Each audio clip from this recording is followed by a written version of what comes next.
That's why, by the way, I won't be doing any talks over Christmas, so don't ask my wife. I need this. I need to get away and have a break. It's been a rough couple of years with COVID. Okay. Go. Perfect. I can share screen now to the very patient people online.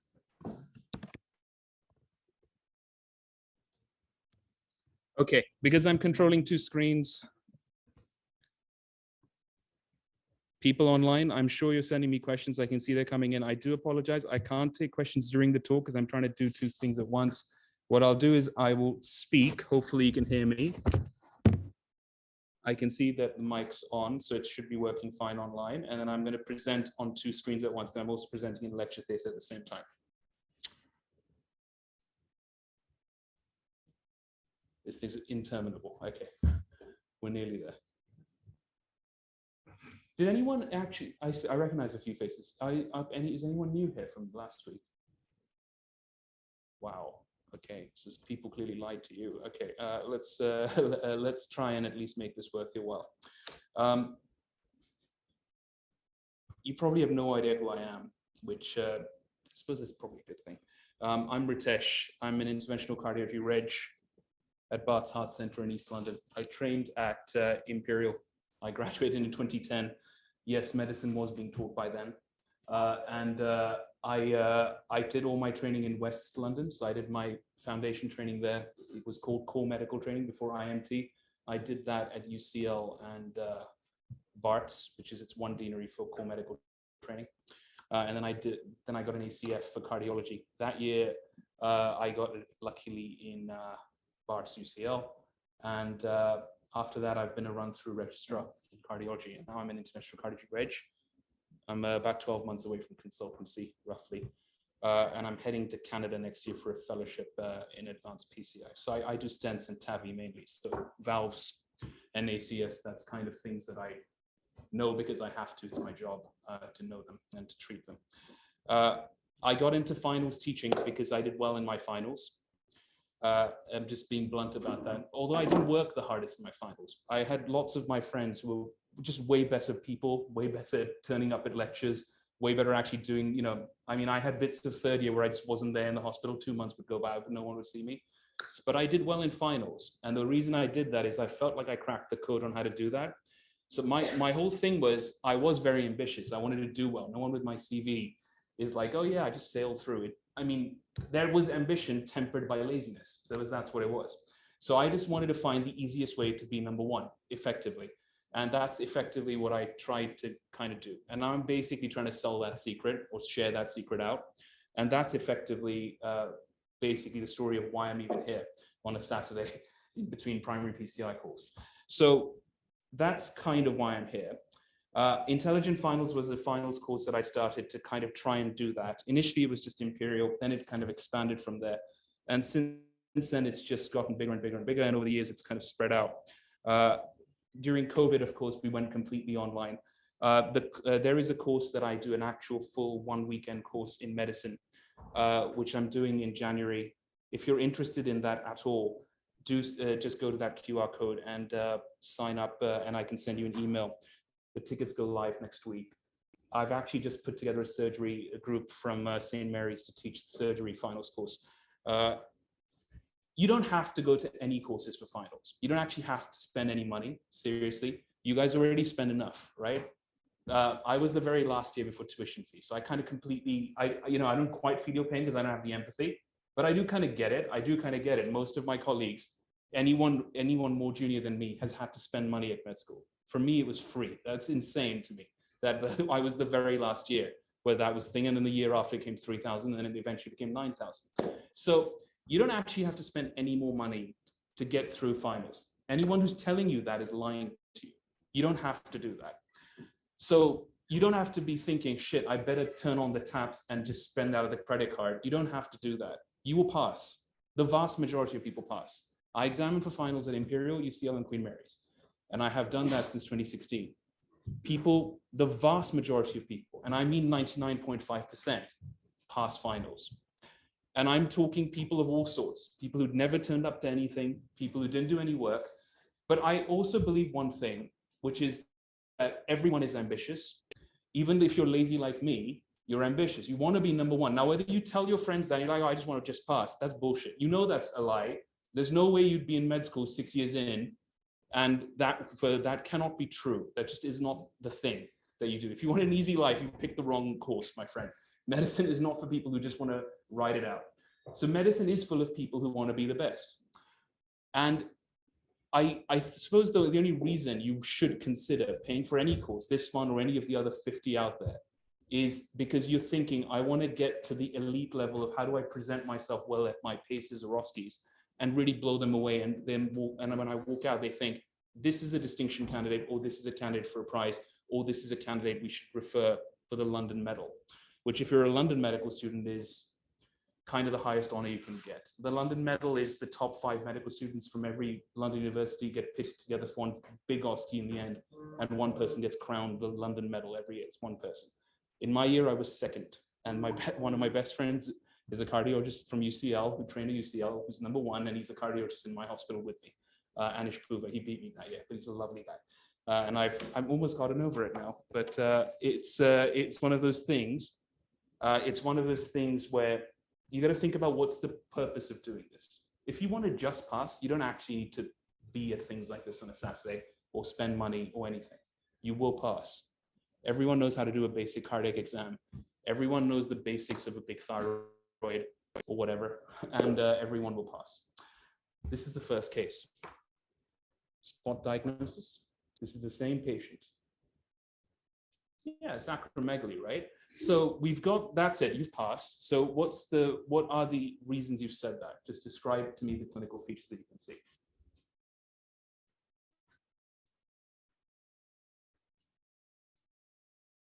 If anyone knows how to turn on the lights, that would be helpful maybe, because I've got quite a few pictures.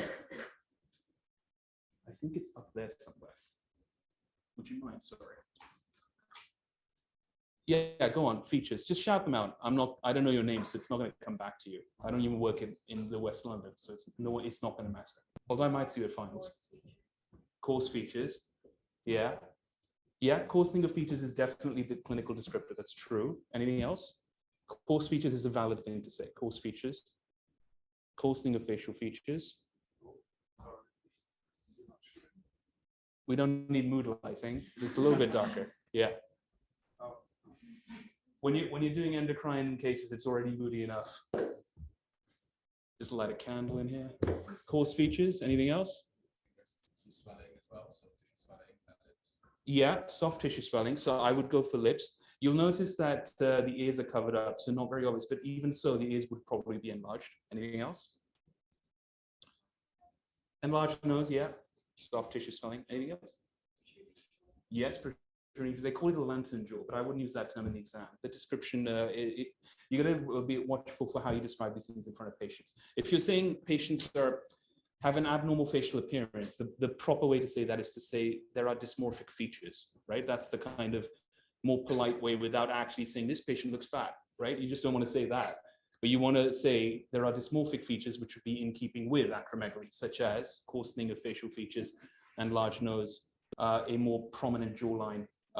You could say that the eyebrows, the ridge of the eyebrows is also enlarged. This is acromegaly. There are pronounced supraorbital ridges, lips, nose, prognathism. So the jaw is not just enlarged, it's slightly protruding outwards.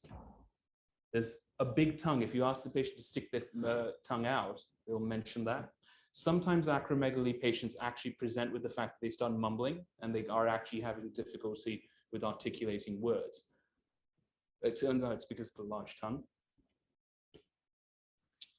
If you look at the teeth, can you show me your teeth? You'll see increased separation. I often find that instructions in exams are tough. I don't know about you, but when you do the neuro exam, say, can you put your hand up like this? I actually find in exams, monkey see, monkey do is easier. So I much prefer in an exam, and I do this still, I did this for my MRCP, I did this for finals. I actually demonstrate and I say, can you do this for me? What about this? Can you do that for me? And just hold it there and then just push against me. And that's, I find that easier than trying to articulate the 18 different things I'm asking them to physically do. And when I say, show me your teeth, I just say, do this for me. And then, you look at their teeth. I think monkey see, monkey do is a little bit simpler, especially if English language barrier becomes an issue, which it isn't often, but you never know. So it's just something to bear in mind. When you're struggling to communicate, monkey see, monkey do. Just do what you want them to do and they will repeat it. The key factors in the history you'd look out for are two major features. Lots of sweating, which is actually a major clinical sign, which we don't ask about enough, but excessive sweating is only caused by a few things. One of them is hypothyroidism. Obviously, fevers and kind of night sweats is a very key feature for TB and things like that, and cancer, but also acromegaly and headache. Headache is a very key early feature. These patients often present 5 to 6 years in. They say there's always this delay because these features slowly develop over time, but these history features may be there a bit earlier. A smart thing to ask would be, if you just had the patient and not the old photo, would be to say, have you noticed any changes from your previous photos or anything like that, if you're taking a brief history from an acromegalic patient.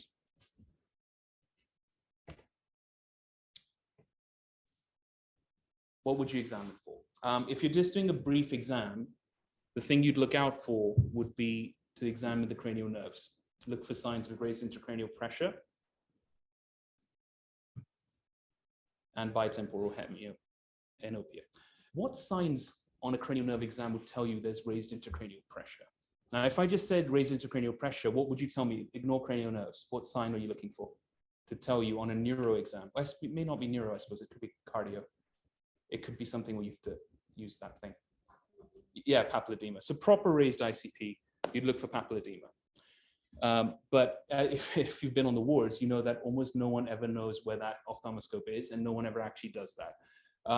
What are the most subtle signs on actual exam that people frequently do that would hint to you that the intracranial pressure may be elevated here at the bedside?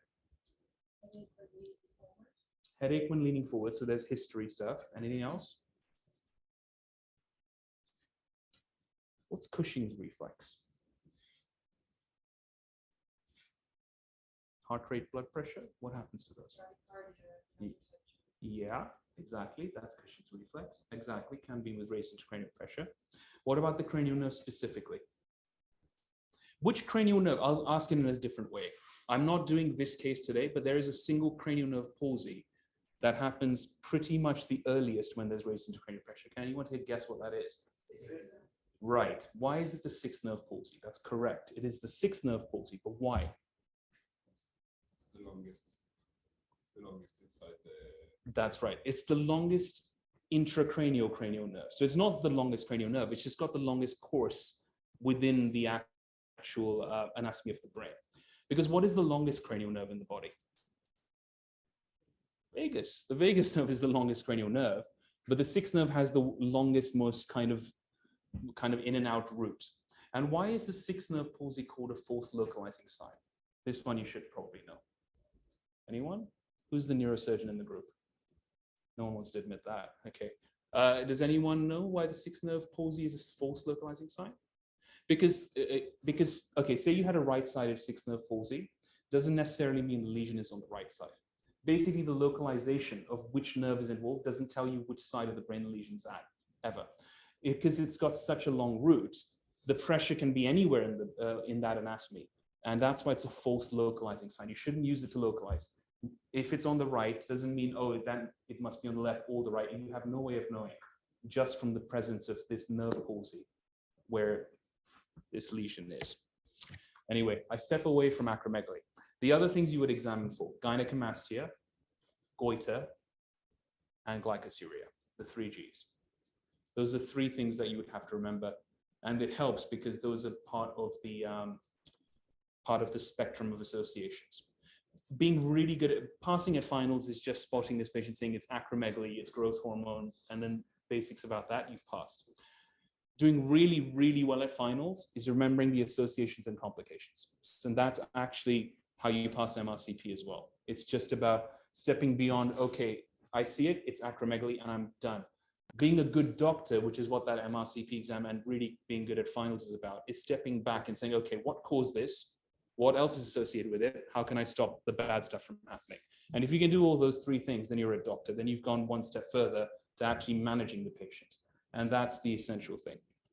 So the things that can be associated: gynecomastia, goiter, and glycosuria. there's always someone who asks me, and I'm sure someone's typing it out online right now, why does it cause gynecomastia? It's a very good question. And I've asked my endocrine colleagues many, many times. There's two explanations, neither of which is very fulfilling, but I can give you both just out of interest. You don't need to know this. But one, your prolactin levels tend to go up with acromegaly, and that's partly because of the neuroanatomical effect on the stalk. So, to be fair, hyperprolactinemia on its own doesn't always cause gynecomastia. It sometimes does. It's a bit of a weird one. It doesn't always do it. There is a better explanation, which I favor a bit more than that, which is that when you have acromegaly, the levels of sex hormone binding globulin drop and your free estrogen levels go up. That's probably the better explanation. It may be a combination of the two, but those are the two that I've been told by my endocrine buddies about why that happens. It always strikes me as a bit odd why that would be happening. It's not purely to do with the fact that, oh, growth hormone causes growth, and it's not quite that simple. Fine. Muscles and joints. The other thing that will happen with soft tissue swelling will be your cartilage starts swelling up as well, and you'll have some arthralgia. You get some muscle weakness proximally, so proximyopathy. Can you get up off the chair without using your arms, right? That's a key thing to look for proximyopathy. And you can finish by doing the liver and heart exams. You can offer to do an abdominal exam rather, and the cardiac exam. The abdominal exam is relevant because you can get hepatomegaly with this and cirrhosis of the liver. Of course, early cirrhosis, it can be enlarged, later cirrhosis can be shrunk, so it's not a very good sign. A surgical abdomen exam would be better because what else is associated with acromegaly long-term that endocrine consultants would worry about? What happens to acromegaly patients and why do they see colorectal surgeons for this? Anyone? It's one of their major complications. Colonic polyps and colonic cancer. So they get lots of colonic polyps and colonic cancer. That's for the surgeons in the room. Well, it's for everyone in the room, but it's important, very important. The cardiac exam is because they can end up with cardiomyopathy as well. So enlargement of the heart and eventually cardiomyopathy. The biggest cause for having acromegaly is a macroadenoma in the anterior pituitary. It can be because of growth hormone releasing hormone from the hypothalamus. That's rarer. So you can have secretion from the hypothalamus, but that's rarer. You can get pressure effects on other hormones. So you can end up with oligomenorrhea for women, small testes in men. You can get carpal tunnel syndrome, osteoarthritis. It's weird having to control these two like this. Colorectal cancer and colonic polyps. Interesting factoid, the colonic polyps tend to be on the right side. And no one has managed to explain to me why that is, but it's a well-recognized fact. In these patients, the polyps are on the right side, which means actually, you got to think about your screening exam that you would do. You need a full colonoscopy. It would be it's not going to be something that you can just do with a sigmoidoscope or a CT colonoscopy of some kind. And other associations are MEN type 1, of course. Patients can have acanthosis nigricans. You'll be aware this is associated with what particularly? Diabetes, anything else? PCOS, anything else? Obesity, anything else? So the whole gastric cancers, yeah. So PCOS and the type 2 diabetes and the kind of metabolic syndrome, I'll put that into one big basket because you're right, all of those definitely cause acanthosis nigricans, which they describe as velvety. I'm not sure it looks like velvet to me, but it's described as velvety patches in the armpits. It can be an ethnic normal variant. So not every patient with this, you should be screening for gastric cancer and diabetes, but it can be associated with it and can also be associated with acromegaly. Just mute this, sorry. Okay. Cool. And of course, my talks would never be complete without a few random SBAs just thrown in, just to wake everyone up on a Saturday morning. When you have a read of that, I do actually supply questions to the finals question bank. Some universities still use their own. Most of them use the MSCAA or whatever it's called. So I have supplied like a couple of hundred questions in the past, and I still continue to. This is not one that I've supplied. I'll be honest with you, I actually can't remember anymore. I don't think I've supplied this. maybe something similar, but no question that I've actually put in your finals will appear in these. The thing is, there may be a similar flavor because it's hard to rewrite the same question 15 times.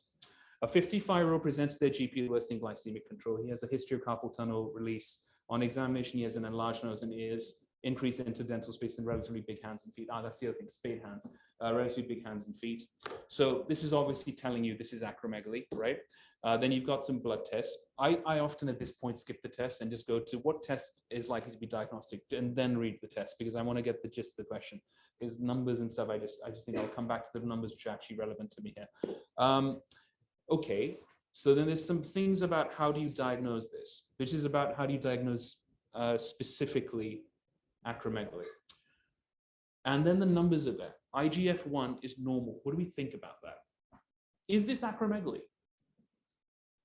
It sounds like acromegaly, but acromegaly tends to give you high IGF-1 levels. And the point of this question, one of the things I wanted to teach you is that the IGF-1 can be normal with acromegaly. So while it's suggestive, it's not always the case. IGF-1 may be normal. We use IGF-1 to monitor response to therapy with octreotide and things like that.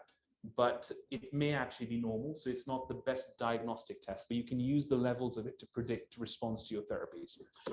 Fine. And I wanted to show you one other thing. The prolactin level is high because in acromegaly, your prolactin levels can be high, as I mentioned before. And the thyroid function tests are pretty unremarkable. What test is likely to be diagnostic? I'm not going to put anyone on the spot. Can I get a show of hands for MRI brain? Okay, can I get a show of hands for venous sampling of growth hormone? And glucose tolerance tests. Prof. Miran students are definitely in the room. Dopamine levels. Okay, because I've said that, everyone knows the right answer. The correct answer is the glucose tolerance test. That's the diagnostic test. An MRI brain will inevitably be needed at some point, but that's not for the diagnosis. That's to actually see, right, we now know this is acromegaly. Now let's look for the most likely cause, which is the macroadenoma. So the test, the gold standard test for acromegaly is the glucose tolerance test. IGF-1 elevation is suggestive, but it may be normal. Prolactin may be elevated because of that stalk effect. The gold standard test is the oral glucose tolerance test. Failure to suppress growth hormone is the thing you're looking for. MRI brain is normally helpful after that to kind of plan whether they need a operation on their pituitary. And another useful one to throw in is a calcium level, just to screen for MEN1, because what else happens in MEN1 besides pituitary tumors? Yeah, you're touching it. What happens with MEN1? Oh, were you not? Were you just suggesting your thing? Okay, never mind. Does anyone know? Parathyroid. Yeah, exactly. So parathyroid, hyperparathyroidism. So hypercalcemia. Sorry. I think if I leave it like that, it'll sound okay. Okay. Treatment. So transsphenoidal hypophysectomy is the treatment, if it's treatable. You can use radiotherapy for the cancer. You can use somatostatin analogs like octreotide. You can use dopamine agonists, but they're much less effective. Once octreotide stops working, pegvisomant is a useful substitute, which is a growth hormone analog and binds the receptor more tightly than growth hormone. There are more advanced treatments, but to be honest, I wouldn't expect medical students to be throwing them out because at this stage, the patient's now under an endocrine professor, and an endocrine surgeon. So at this stage, it's not FY1, knowledge, but now it's a specialist. So you probably don't need to know beyond this. Okay, spot diagnosis. What do we think's going on here? Anyone? And it's not the nasal clearing. It's a good try. Anyone else? Proptosis on the left side. It's something to do with the eyes, but I'm not sure it's proptosis. To be fair, you could say to me, well, you'll need to look at it from the top to see if it's actually protruding out, and I'd say you're correct, which is a good response. But you're being very specific there. But I don't think it's proptosis. But it is something to do with the eyes, obviously, because there's a reason I've picked that to show you. What is that? It is something to do with thyroid and eyes. So you're in the right ballpark. And it's really not a trick question. If I just gave you the eye on the patient's left, right, on your right of the screen, and just double that, what would you say? If he just had two eyes that look like that? Well, yeah, what is the sign called? Exophthalmos? You can't see that it's out technically. What is that when you just look at it like that and his lids are pulled back? Lid retraction? Yeah, you can have unilateral lid retraction with Graves. The point of this is to show that it can be unilateral. So unilateral lid retraction is possible, and it can happen in Graves. It doesn't have to be bilateral. And then when it gets more advanced, you get things like this. So you get actual inflammation around the eyes. Thyroid eye disease is an actual, or Graves' eye disease, I should say, is an actual subspecialism of thyroid specialists. They actually have very advanced eye disease. There are entire ophthalmology clinics and specialists devoted to this. And you can see why, because it becomes very, very pronounced. You see the reddening, the swelling around the eyes, the soft tissue swelling. We'll go through the Graves' eye signs in a bit. And the features on the legs, of course. What is that called on the legs? Anyone? Pretibial myxedema. Well done. That's what it looks like. So I'm not going to, we don't need to run through the entire thyroid eye exam, but inspect, really look in the eyes, really look. Shake their hands and see if they're sweating, because sweating in hyperthyroidism is a sign. Might just be sweating because it's hot in the OSCE room. Look in the nails, look for tar staining, because while it may not be related to hyperthyroidism, thyroid cancer is associated with smoking. Remember, nicotine staining is not a thing. Nicotine is actually colorless. So books that tell you that are wrong. It's actually the yellow thing you're looking at is tar staining. It's a bit pedantic. No one actually cares. I know half the books say nicotine staining, so whatever. But the purists will be like, that's just annoying. Okay. Check the pulse. What two pulses or what two pulse types might you get in a patient with thyroid issues? Go on. AF, yeah. If it's hyperthyroidism, it's AF. May not even necessarily be tachycardic. If it's a full-blown thyroid storm, then yes, tachycardia. But it may just be AF. Going into AF with hyperthyroidism is incredibly common. So irregular pulse. What else? The other side of it. So if they're not fast, they are bradycardic because it's hypothyroidism. So they could be bradycardic. Although the chances of us putting an untreated hypothyroid in your exam is pretty rare, and it would be probably dereliction of medical duty to leave that patient without their thyroxine just a few exams. I'm not saying we wouldn't do it. I'm just saying we'd think about it twice. You look at the skins, particularly the shins, to look for that proxomyopathy as well. So they can get weakness of their muscles. Can you get out of the chair without using your arms? So just fold your arms and get up off the chair. If you don't want to say all of that, because you're the kind of person that just like, I don't want to talk too much because I always stumble and I'm just try and minimize it again with monkey see, monkey do, and say, can you do this? And now get up while doing that. And it's the same effect. So just ask the patient to fold their arms and say, can you do that for me? Now just stand up if you can while doing that. And that's effectively the same thing. It won't matter to the examiner. In fact, if you can do it smoothly, whatever you do smoothly looks good, effectively. So whatever comes natural to you is fine. With the thyroid gland in particular, you'll inspect, of course, look for a scar for an operation, stick the tongue out to the water thing, see if the thyroid rises with drinking and with swallowing water, palpate the thyroid. The palpation is important because the actual consistency of the thyroid actually has some bearing on diagnosis. So soft, firm, hard, consistency, tenderness. Is it uncomfortable for the patient? Obviously, they'll tell you it hurts when you touch, and you'll probably avoid it then. Look for lymphadenopathy. That's my little shorthand for that, LEN. Never forget lymphadenopathy. I often find, and I have weirdly enough examined for thyroid stations before, that people do sometimes just forget to palpate the lymph nodes. It's a marking point. You mustn't forget that. Percussing behind the sternum, another marking point. Don't forget that. Auscultation is absolutely critical on the thyroid, because what is diagnostic on auscultation? What immediately tells you the diagnosis? This is actually in the guidelines for thyroid. Like if you go into the actual guidelines for endocrinologists, this actually makes it into the guidelines. If you auscultate and you hear this, it probably is this. What is that diagnosis? And what are you listening for? Anyone? is such an important sign. This is essential. A bruit. A thyroid bruit is Graves' disease. It almost always is. The presence of a bruit is so essential. One of my best friends is actually a senior endocrine reg, and they do this exit exam at the end of training. So this is kind of like their consultancy exam. So you finish your registrar training, you do this exit exam, more SBAs, and then you become a consultant in endocrinology. And one of their questions, they were showing me their question bank. Even they have question banks. They were showing me this question, and it literally was, the whole point of the question was, you hear a bruit on the thyroid, blah, blah, blah, and they're like, you can stop reading. If it's a bruit, it's Graves. That's the point, and that's in the guidelines. If it's a bruit on the thyroid, it almost always is Graves. It's a very, very strong sign, and one not to be missed. And a bruit is pretty easy to hear, I think. What do you discuss behind the sternum? Oh, to look for retrosternal extension of your, if you have thyroid enlargement. So you just percuss down like this. You must have seen that, right? Okay, so with the thyroid exam, that's familiar to some people at least. That's not new, right?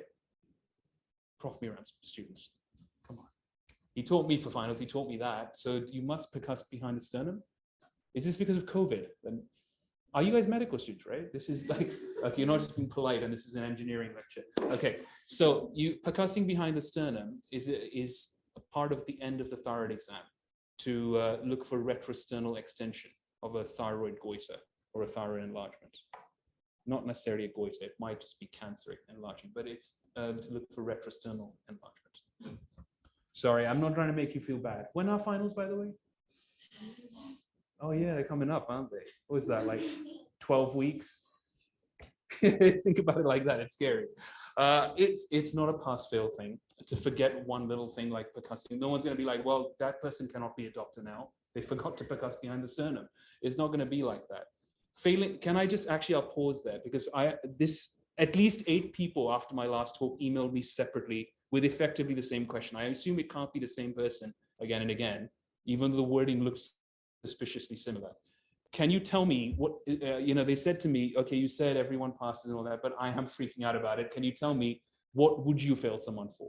Because I keep telling people, oh, I'm not going to fail you if you don't remember the 18th cause of an AS murmur or whatever.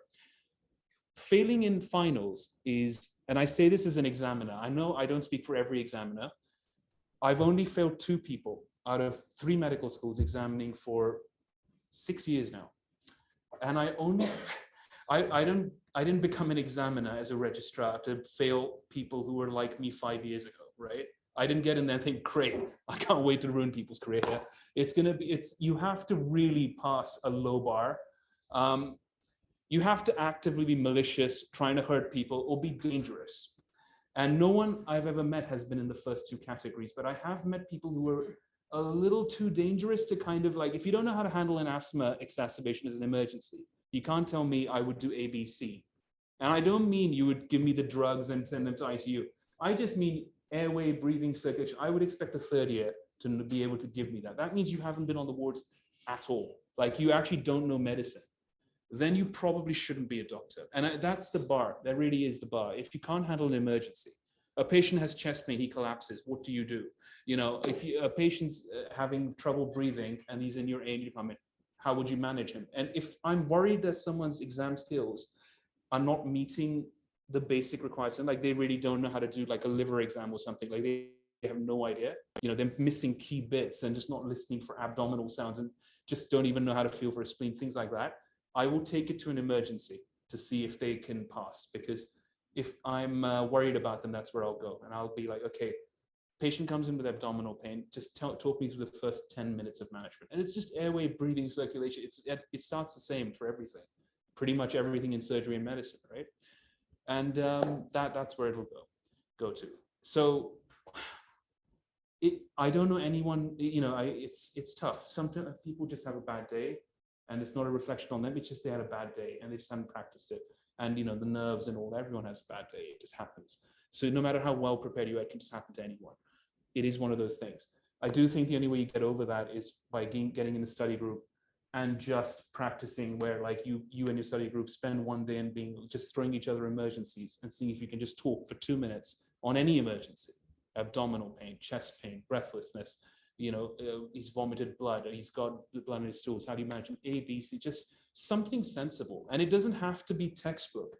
I'm not expecting you to give me the guideline. I'm just expecting you to talk to me like a professional, like just, okay, this patient may be unwell. I would start with airway, breathing, circulation, and just take me through what that is. Like, just talk me through that. The bell will ring before you get too far, but it'll be enough. That's all that matters. And that's not to say that if someone's asking you about emergencies, they think you're really terrible, by the way. Sometimes we just ask about emergencies. So that's not a sign that you've just really messed up the exam. I wouldn't panic too much about things like that.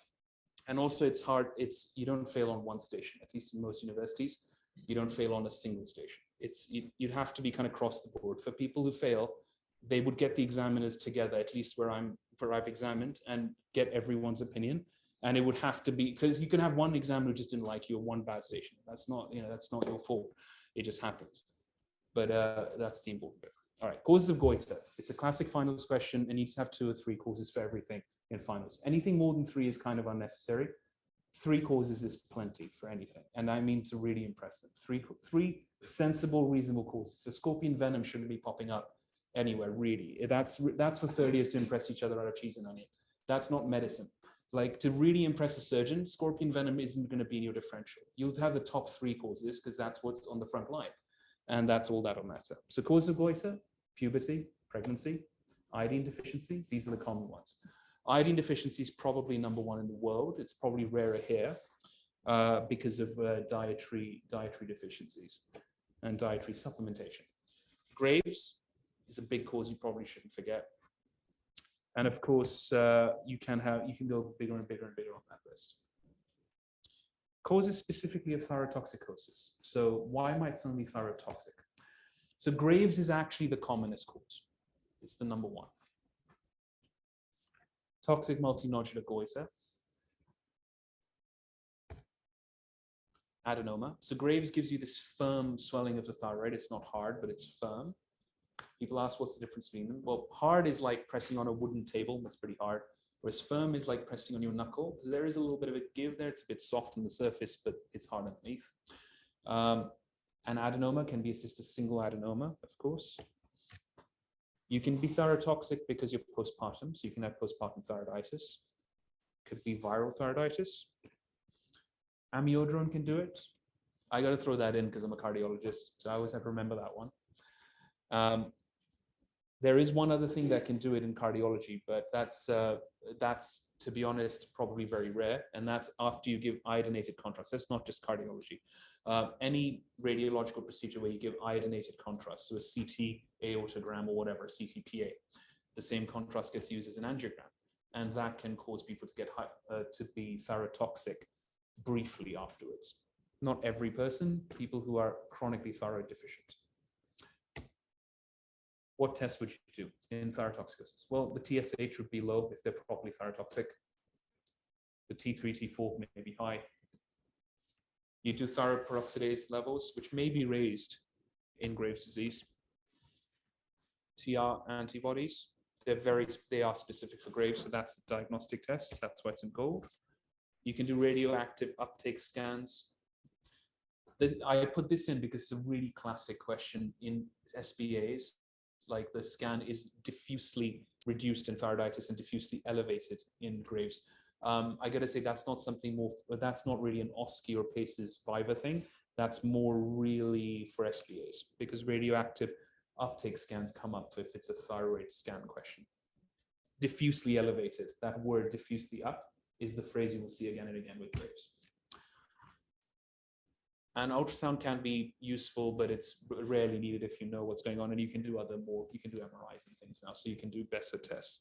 Ultimately, if there is a nodule or something, a growth that you're not sure about, you can always biopsy it. So that's where a scan or a scan-assisted biopsy will help. And send a piece to the lab and see what comes out. I hope you guys are doing okay online, 96 of you, 9 questions there. I am so sorry, I can't take questions during the talk, but I promise I'll take them at the end if you hang around, if that's okay. Let me just check the time. I'm going to do this one more slide. I'm going to give you guys a 5-minute break, if that's okay, because I try and do every 45 minutes or so a break. Okay, symptoms of thyrotoxicosis. I mean, this should be obvious, but temperature is actually the #1 symptom. 90% plus will have this. And I want you to remember this because I've been caught out as a med reg a couple of times in pyrexia of unknown origin. Send off the TFTs.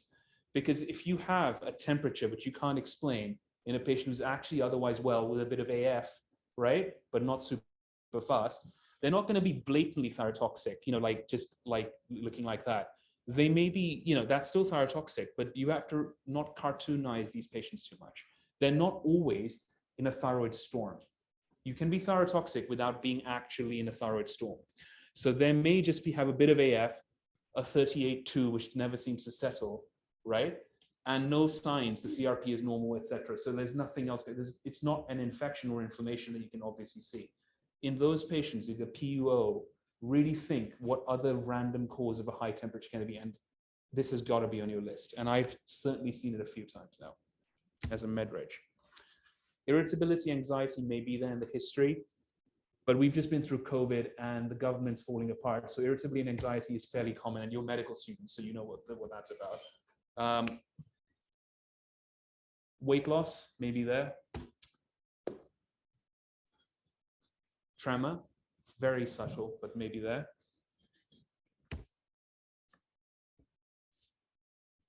Palpitations, AF, and sweating. The palpitations thing is interesting. They may not be particularly tachycardic, but they will complain to you that they're really aware of their heartbeat.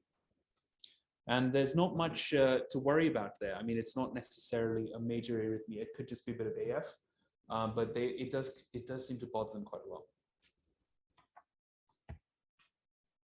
Okay, why don't we take a 5-minute break there, if that's okay? I'm just going to sort out my kind of laptop layout here.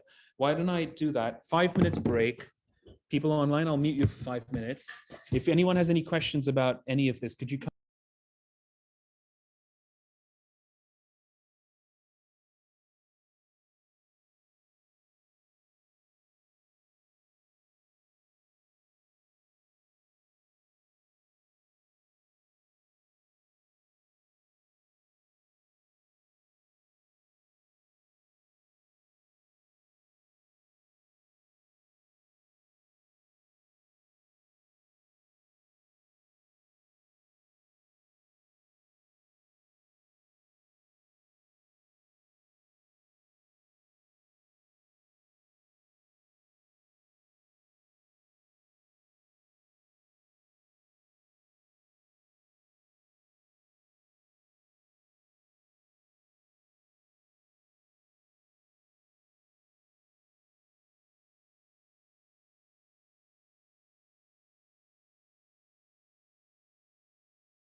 Okay, well, if I've just unmuted you online, so don't worry, you didn't miss anything particularly clinically relevant, to be honest. It was just career advice and things.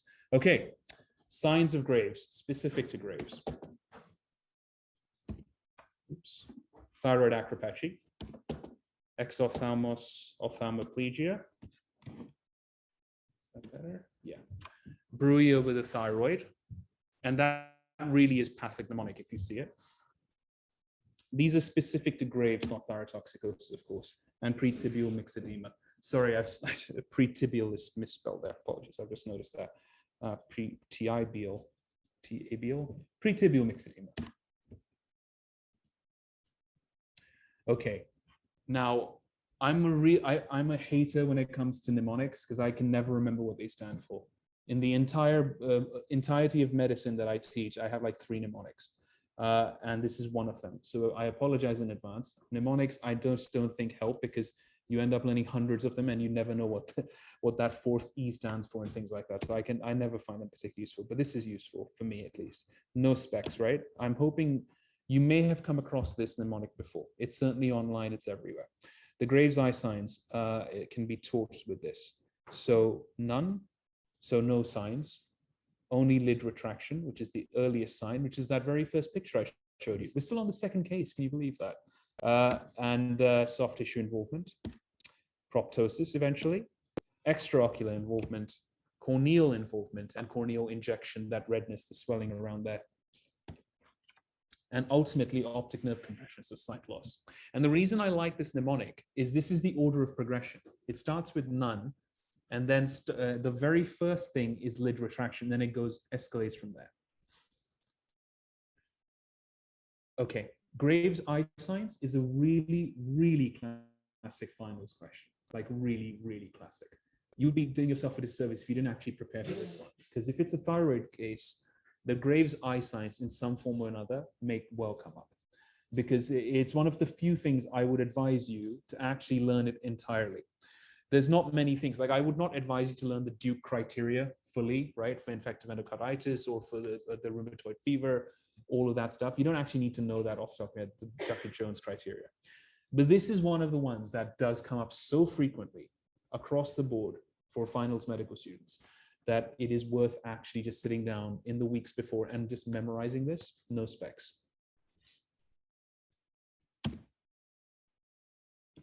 Okay. How do you treat? You can give drugs, but there is a high relapse rate with them, and they're not very good for toxic multinodular goiter. So we're talking carbimazole, propylthiouracil or so. Radioiodine works. Surgery, of course, can work. And you can give propranolol for the anxiety and palpitations.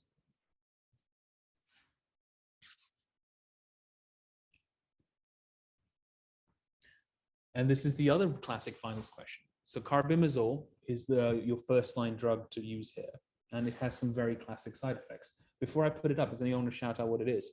This is really 3rd-year SBA territory.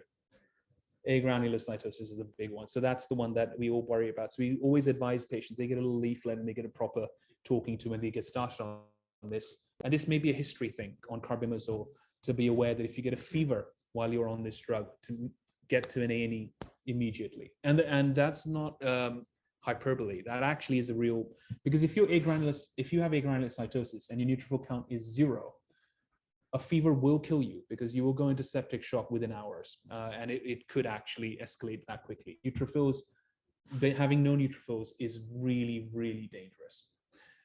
If any of you are doing hematology jobs, or end up when you apply doing a hematology FY1 job, you will see this, because that's the kind of classic patient, AML, ALL, who will get onto chemotherapy and then they get neutropenic. Neutropenic fever in hematology you just see it all the time. And the thing that I did that job as an SHO, and the thing I wasn't prepared for was the number of relatively young people who come in smiling with a fever of 39, but kind of 40 something, not elderly, right? Neutropenia, fever, and the number that die on IV tazocin and because even if you don't have neutrophils, being on the best antibiotics, and they came in early, on time, immediate, excellent treatment, and they still die. Being neutropenic is incredibly dangerous because there is only so much the antibiotics will do. If you don't actually have an immune system anymore, it is very dangerous. So neutropenic fever is a really big deal. And it's a proper medical emergency, and it's a very high mortality rate. The earliest side effect is a rash, because everything causes a rash in someone. Agranulocytosis is pretty rare, so rash is half of 1%, and agranulocytosis is 1/10 of that. And hepatitis, it can cause hepatitis as well. These are not common side effects, as you can tell, but they are side effects. I thought it was worth just doing an endocrine emergency. I know a couple of my students last year emailed me to say that they got asked how to handle a thyrotoxic crisis. So I thought I'd put in a slide about this. So thyroid storm, really. Your classic symptoms are there: fever, sweating, tachycardia, arrhythmia, AF. This may be fast AF now. Psychosis is the one I've added to that list. So if it's a proper thyroid storm, they may actually be having a psychotic episode. Again, an important differential if you have a patient who's presenting with psychosis. Although, to be fair, medical finals, not psych finals, you're unlikely to see that as a presentation, but these patients may end up coming to A&E with a bit of a fever and just a psychotic, and they may be going down the wrong path to immediately think this is purely mental health.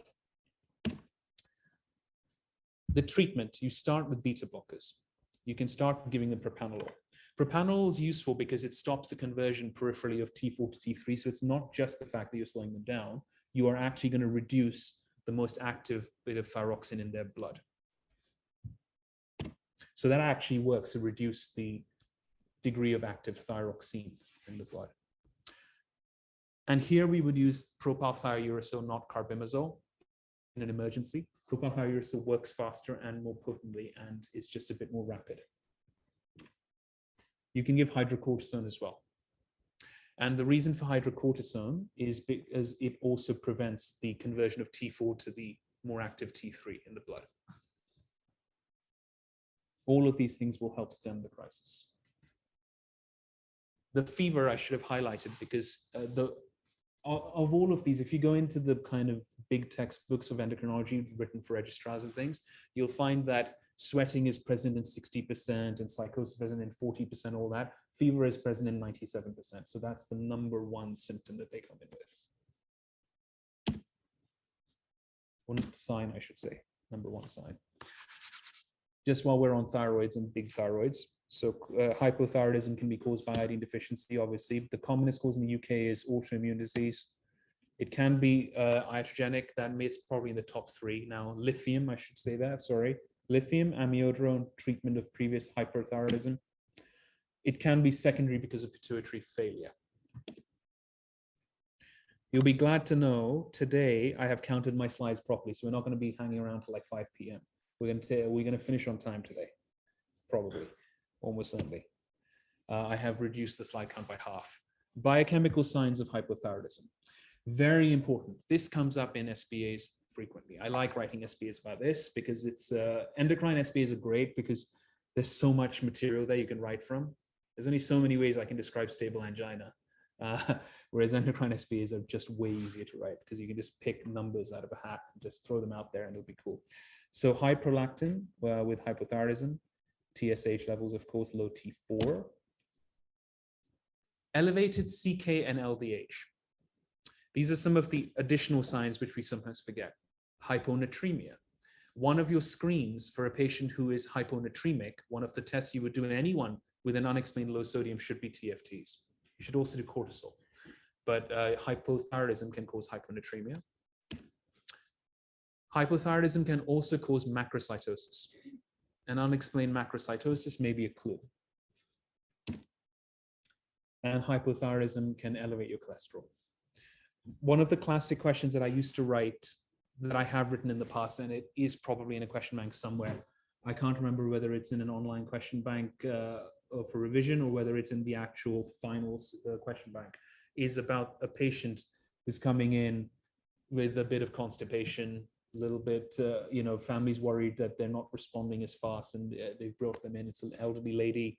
They're worried about her living situation. And that's the story. It starts like that. And the GP does some screening bloods. She's not had some in a while. Notices elevated cholesterol, elevated LDH, low sodium, elevated C. And the whole point of that is this is hypothyroidism. Those are the other tests you can get with that. But that's it. I have written a question exactly on this actually before. And then the actual Viva question could be, must you test before you start treating this patient? Anyone? Before you start giving them thyroxine, what should you be doing first? Before you actually prescribe the thyroxine? Is there anything else to do? You got a patient, it's hypothyroid, you're happy, you've done the test, it is hypothyroid, yeah? And you're right. What should you do before treating?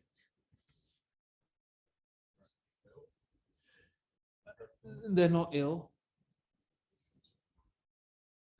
It's not going to make a difference. Bradycardic, small QRS complexes, nothing to write home about. Bit of a long QT. Yeah, but that's standard for any hypothyroid patient. FYI, those are the ECGs, changes you would get in hypothyroidism. Bradycardia, long QT, small QRS complexes, but that's about it. You should probably consider doing a short synaptin test. Not every patient needs this, but it's just something to think about because you have to exclude Addison's disease. It's not super common, but it is well described to have autoimmune Addison's as well as autoimmune hypothyroidism.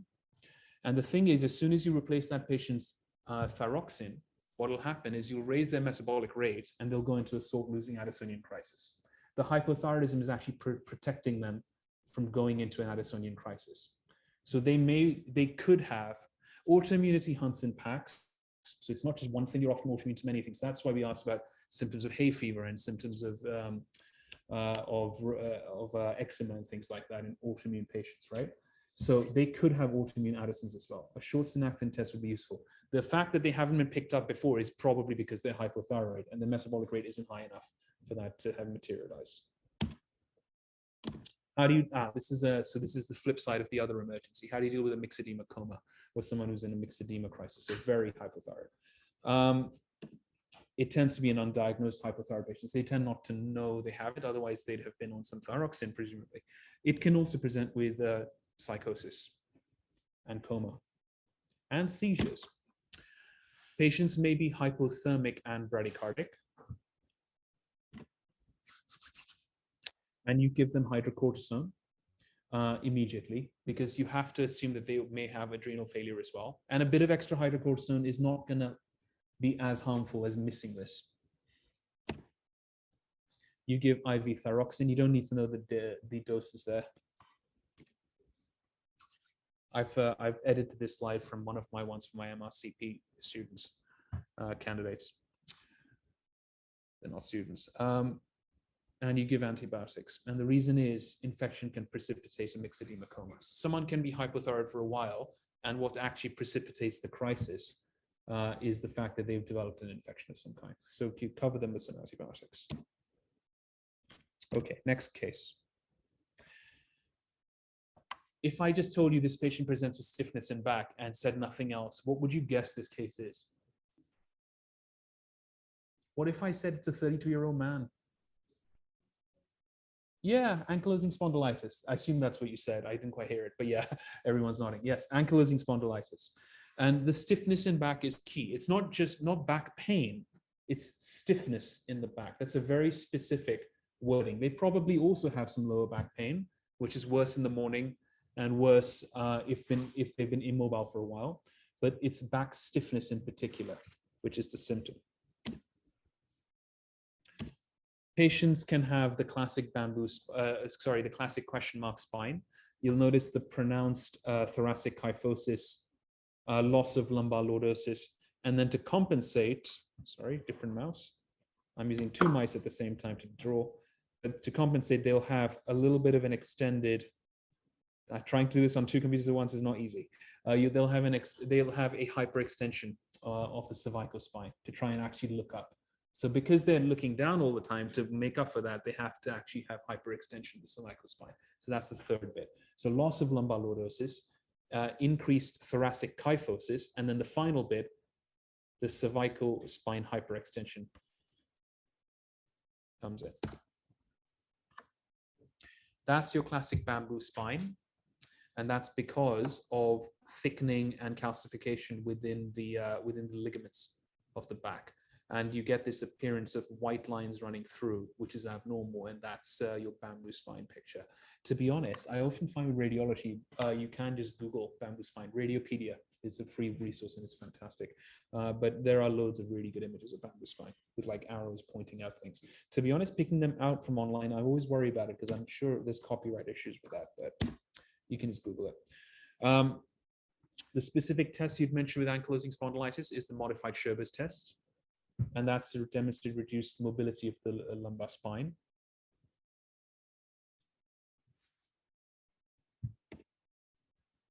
The occiput to wall distance is the other thing you would mention, and that's to demonstrate restriction of thoracic and cervical spines. And when you have a break, if you stand with your back to the wall, the back of your head should be able to touch the wall.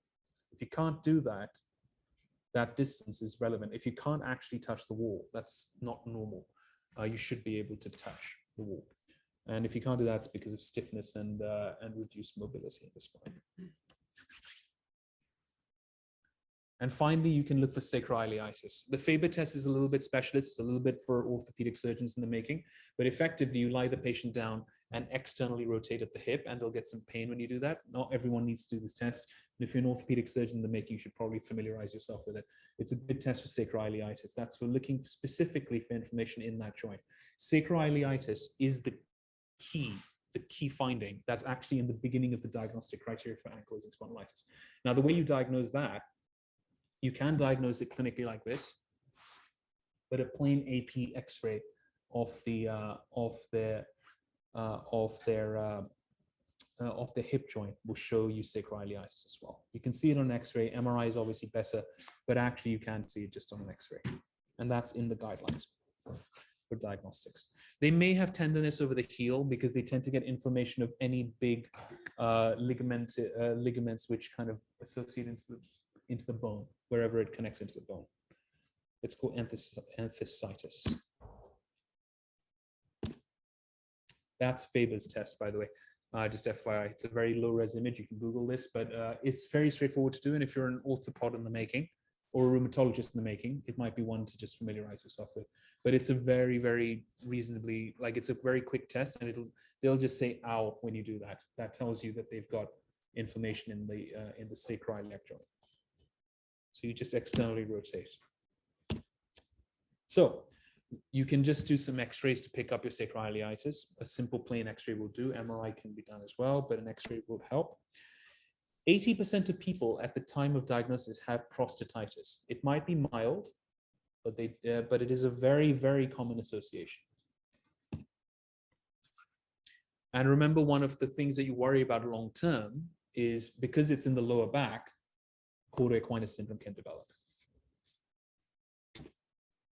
You can imagine these patients pop up quite a lot to see orthopedic surgeons, spinal surgeons, things like that. A classic finals question, or a classic finals list, I should say, are the A's of ankylosing spondylitis. So all of the things that are associated with ankspond begin with an A, theoretically. Except for prostatitis, anterior uveitis, so red eyes. The classic question that comes up with ankspond, and I want you to just picture in your mind's eye, is the SBA is pretty much always the same. It's almost always a man in his 30s with lower back stiffness and one red eye or two red eyes, things like that. It is often in the SBAs I've seen, and I've seen so many written about this, it's always that story. A 32-year-old man comes to his GP with stiffness in his back, worse in the morning. You notice he has one red eye. You can stop reading. That's ankspond. Okay, that is ankylosing spondylitis. The question will be that HLA-B27. It'll go down that route, but that's the diagnosis. It's always like that. That's pretty much always how they describe it. Oops.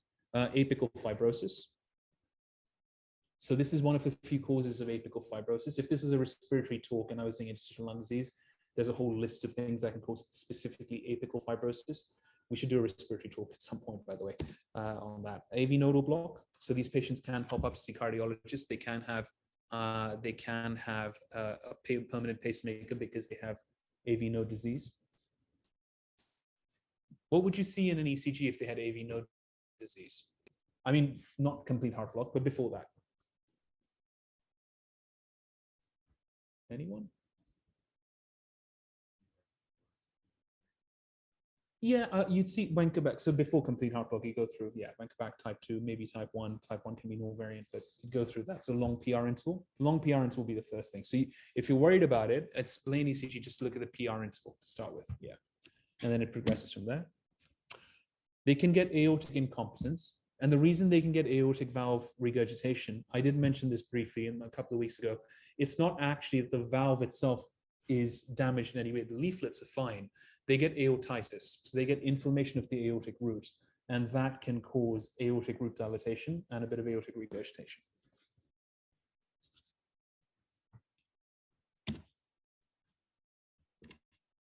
IgA nephropathy. See, this is now getting a little too advanced. You probably don't need to know all this. Amyloidosis, prostatitis, atlantoaxial subluxation. So prostatitis, obviously not an A, but there is an A in there. And atlantoaxial subluxation is the final one. I mean, this is a big list. I would recommend learning 2 or 3 of these. There are associations. Obviously, you don't need to know all of them, but it's a really, really classic kind of list. The A's of Angstbon pops up in almost any textbook you look at for MRCP or finals about ankylosing spondylitis. Oops.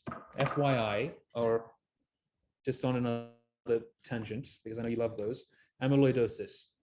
If you're worried about that, what symptoms would you look for? Patient has amyloidosis. What do you picture? Typically, does anyone want to say anything before I start talking? What would you picture? Anyone? Go on. Someone must know something about amyloidosis. Heart disease. It's quite, yeah, it's just, you gave me such advanced answers before, and now you just gone heart disease. It's a bit broad. It's true, and it's not wrong, actually.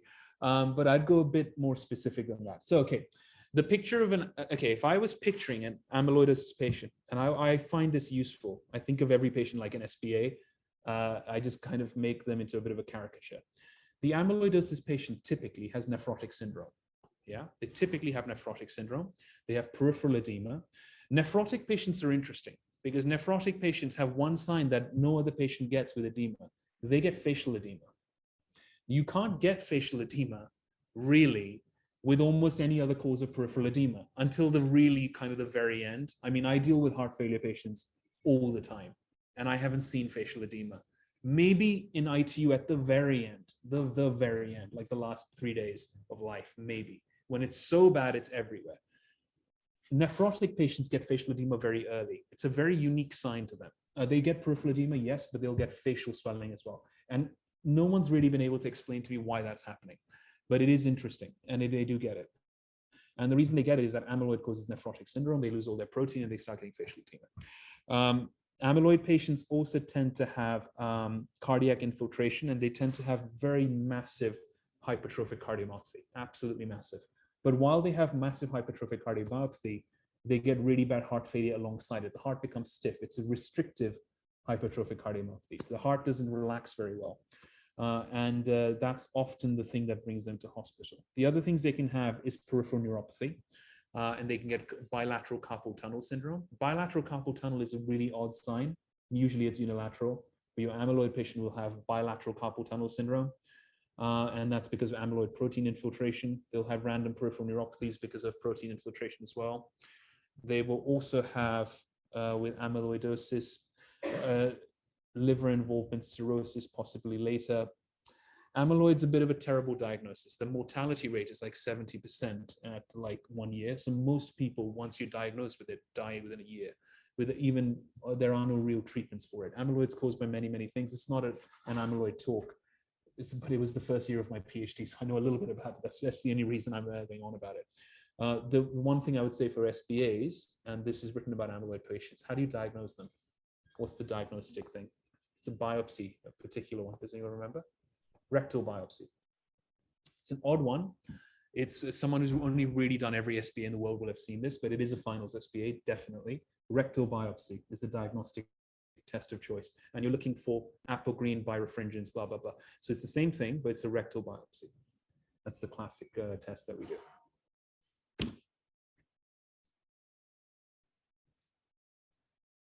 See, what's interesting is, did you guys do SBAs in third year this year? Not this year, but in new year, yeah. I learned that in my third year. Normally the third years know that really well. It might have been a while, but it might be that it's things have changed a little bit.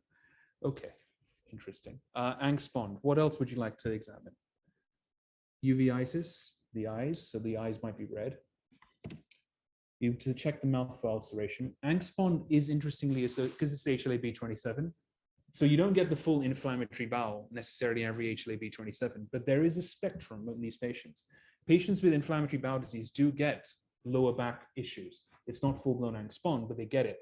And all the HLA-B27s share one or two characteristics. So they can get a couple of these things universally. They can get a bit of diarrhea, a bit of ulceration in the mouth.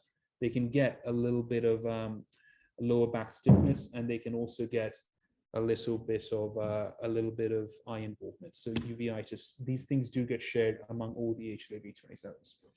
The chest, of course, we mentioned. The cardiac, we mentioned. Sorry, I've doubled this slide. I should probably delete some of this. In the abdomen, you can look for Crohn's. So they can actually get full-blown Crohn's, but you can examine for that. And spinal cord involvement, I already mentioned. Sorry, I've doubled that. And Achilles tendonitis, of course. I did mention the inflammation at the Achilles. How do you treat these patients? Okay, treatment in rheumatology should always start the same way. This requires a multidisciplinary approach where I would involve physiotherapy and occupational therapy. In these patients, particularly physiotherapy will be very important because you don't want them to lose mobility in their lower back because it's stiff and it's uncomfortable and it may be painful. The instinct is, all right, I'll just not move so much. Problem with that is you lose muscle mass and then the pain just keeps getting worse and worse and you're in a negative spiral. And then you eventually got a patient who's now immobile, can't work. So physiotherapy is kind of essential to basically guide them into exercises which may improve the stiffness, make them feel better, maintain muscle strength. And the reason I'm going on about this is if you get asked this in your PACES Viva, hopefully while you're talking about this, you don't need to talk about etanercept, right? You're trying to run out the clock with useful and sensible things to say and hoping that the bell will ring before you get to, right, now we need to go to TNF inhibitors and let's start talking about that complex topic. So you want to try and run out the clock a little bit. Multidisciplinary team, physiotherapy to maintain mobility, maintain muscle strength, and occupational therapy for mobility aids as required. If the bell still hasn't rung, now you have to get onto drugs. Okay, medications can start with non-steroidal anti-inflammatory drugs.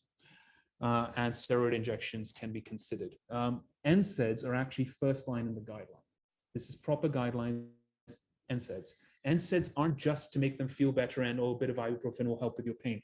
NSAIDs reduce disease progression in these patients on X-ray, on MRI. NSAIDs actually modify their disease progression. DMARDs tend not to work in them, but NSAIDs work in them. So ibuprofen, yes. Before you consider TNF inhibitors, patients have to fail 2 NSAIDs for at least 4 weeks. That's the guideline. That's the 2022 rheumatology guideline for Angstpond, which I checked a couple of weeks ago for this talk. You fail 2 NSAIDs for 4 weeks, and then you can consider anti-TNF therapy. So that's where you need to be on. And of course, when you're giving NSAIDs, you're not going to give NSAIDs to the patient with a creatinine of 170 and renal scarring. You have to be sensible about this. It's a 32-year-old with normal creatinine, then fine. Ibuprofen 400 TDS or 800 TDS in patients with kidney disease is a big no-no because NSAIDs will wreck their kidneys. It will probably cause them to go into full-blown renal failure. So you obviously, patient by patient selection, but if it is a 32-year-old guy with normal kidneys, 4 weeks of ibuprofen is not going to likely harm them. But obviously, if it's a 65-year-old with bad kidneys, really think about it. Anti-TNF therapy can slow disease progression. It's very expensive. It has other things associated with it, which are very problematic. But the anti-TNFs, I'm sure you're aware of, are things like etanercept, effectively. There are other things like rituximab, which are out there. They're still going through trials, but anti-TNFs are effectively as far as I'd expect you to go if you're really trying to impress your examiner. Beyond that, you're in very specialist territory, and there's no guideline evidence. So then you're professors of rheumatology and you're trying different things in trials. What can go wrong with anti-TNF therapy? Because that's the next finals question. What would you worry about? Yeah, specifically, immunosuppression specifically, and particularly in this part of London. TB, yeah, TB reactivation. There is a slide I do in my in a bigger talk about exactly how you start someone on anti-TNFs. They have to go through a plain chest X-ray. There's a few things you go through to make sure they don't actually have latent TB, you know, like a gone locus, and you give them that and they just get full-blown TB. So you have to think about it a little bit, take a history and do all that, and warn the patient. It may not just be TB, of course. Anti-TNFs, like you said, they could just go septic with almost anything. So it is major immunosuppression we are talking here. Other causes of sacroiliitis could be Reiter syndrome or reactive arthritis, psoriatic arthritis, and inflammatory bowel disease. All of these are HLA-B27s. So on reactive arthritis, remember your triad: synovitis, urethritis, and conjunctivitis.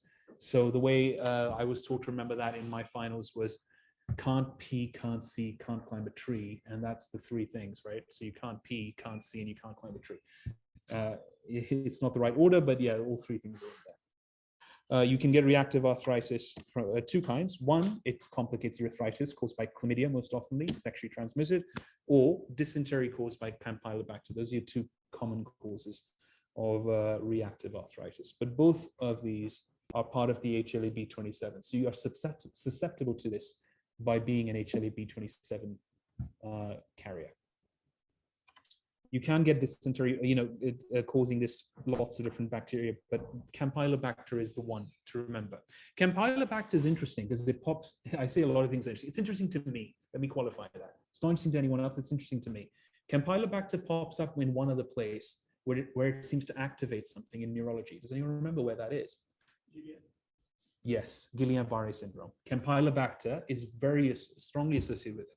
I often find it interesting. There's quite a few bits in medicine where Campylobacter pops up, activating some kind of autoimmune or immune reaction and taking down the system. And it does happen frequently. Guillain-Barré. See, my instinct now is to take you through into Guillain-Barré management, but I'm not going to do another tangent. Otherwise, we're going to be here forever. And talk about what you look for in Guillain-Barré patients on the ward to see if they need to go to ITU. You need to check FVC frequently, by the way. But we're not going to go into that. We're not going to do that today. Guillain-Barré can wait for another day. Another thing that can happen in patients with reactive arthritis is this plantar pustule disease called keratoderma blennoragicum. It's very, very specific. It's more of an SBA kind of thing. You would never get asked to look at a picture of this. I thought it's worth putting up because it's quite specific for reactive arthritis. And that's the only reason I'm putting it up here. You're gonna have to trust me on this. This is a breathless African Caribbean lady. But I couldn't find an actual picture online that fit.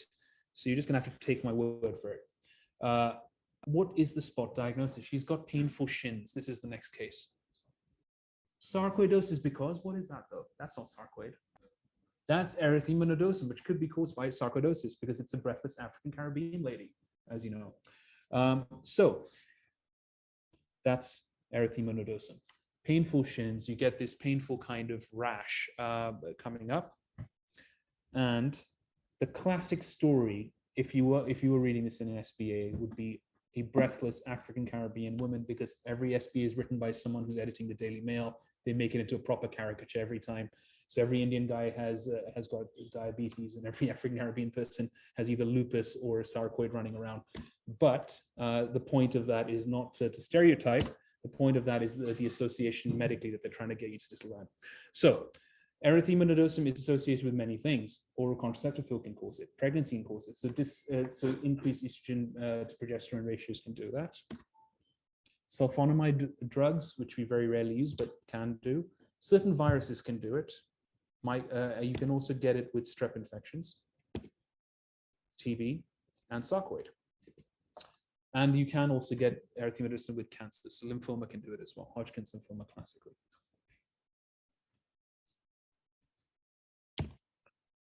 So we won't go through every case in that huge amount of depth. That's case 3. This is case 4. Spot diagnosis. Yeah, it's scleroderma. And there's a little clue here because it says American College of Rheumatology. I just noticed on that picture, ACR.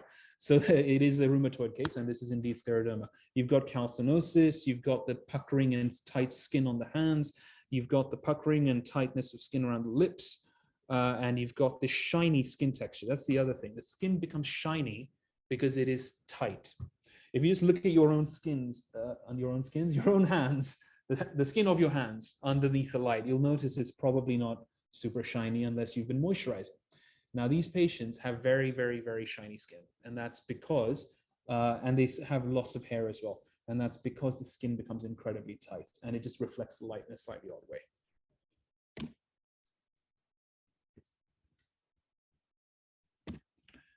There are two types of scleroderma, limited cutaneous and diffuse.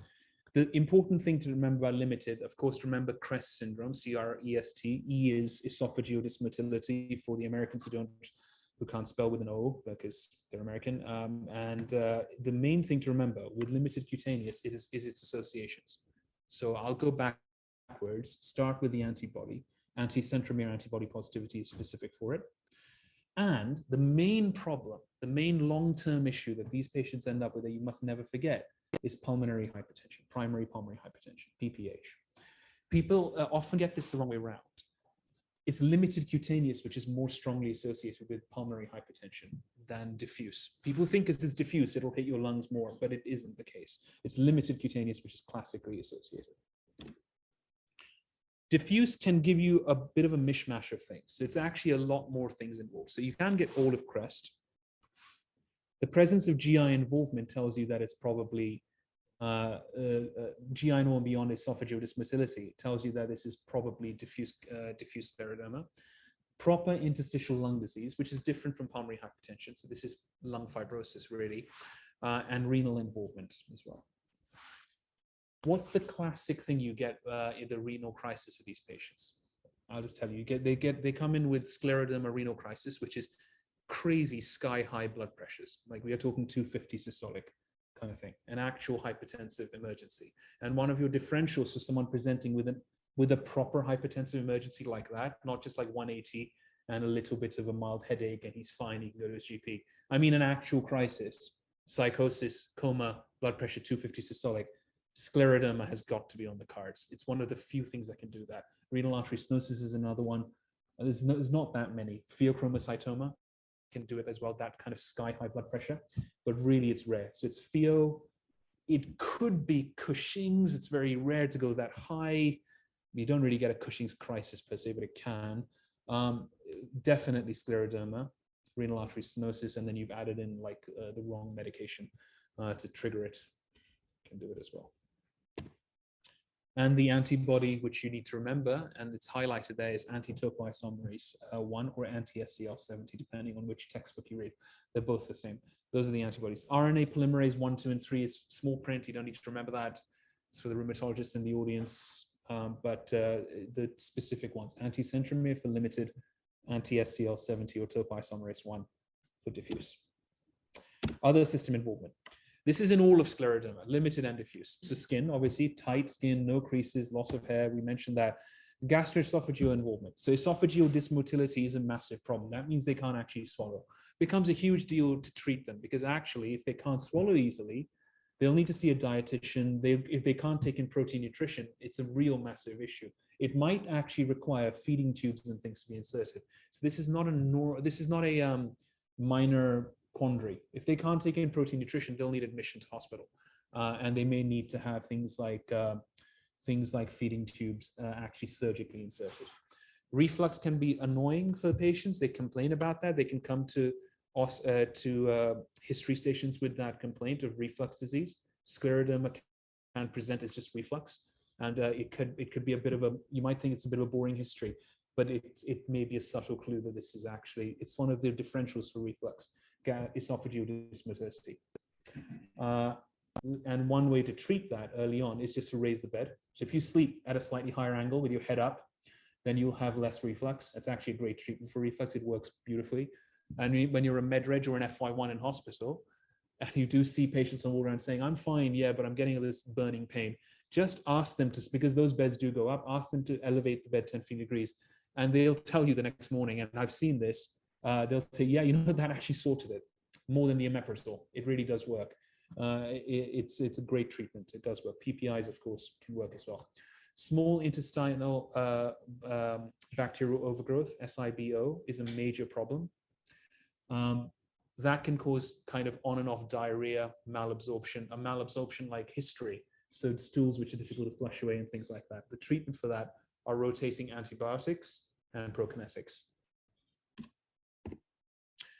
Lungs, of course, you mentioned ILD and pulmonary hypertension, idiopathic pulmonary hypertension, and renal crisis with very high blood pressures.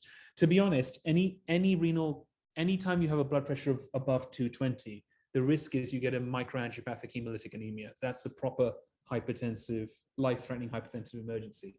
So MAHA is not specific for scleroderma renal crisis. That'll happen with anyone with a blood pressure that high for long enough, right? They'll get a microangiopathic hemolytic anemia, coma, seizures, all that kind of stuff. And of course, kidney injury goes without saying. The interesting thing here to remember is how do you treat it? A scleroderma renal crisis is treated in a very specific way. You can bring the blood pressure down, of course, with GTN infusion, all these kind of emergency drugs, but ACE inhibitor is the treatment. It's slightly counterintuitive to having a kidney crisis, but in these patients in particular, ACE inhibitor is the treatment. Raynaud's phenomenon is very classically seen in these patients as well. They can get this triphasic response. Remember the triphasic response in order because that's an SBA for finals again. It starts with pallor, then cyanosis, then redness. It's in that order. And there are SBAs where it's just 1 to 5, which order does it go in? And they just have 5 different combinations. So you go pale first, then you go blue, and then you have a reactive hyperemia and you go red. That's the order. And that's an SBA for finals. I've definitely seen it at least. Treatment. Hand warmers. Primrose oil actually works. That's a real thing. That is actually a treatment for Raynaud's. It does work. And you can give kind of proper medications. So losartan, calcium channel blockers, endothelin receptor antagonist. You can go kind of crazy on this, but there are primrose oil to start with and hand warmers. It does work. Okay. You guys ready to watch a video? I'll wait till you finish writing because you all need to watch this as a clinical sign. Okay. Watch carefully. Sorry, I played it on that one.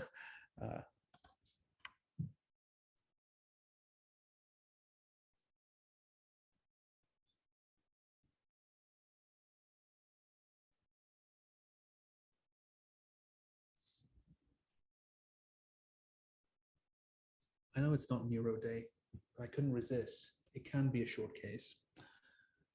And I often think nystagmus and things like that, people get freaked out about and worried about because they think, oh, what do I do here? His eyes are doing weird things. Now they're going to ask me about pathways in the brain and shit. I didn't learn that. I know the knee. So, first of all, and there's no harm in just saying, I don't know, it's fine. Does anyone actually immediately know what that is? Did everyone spot the sign, by the way? What's going on? People in the room.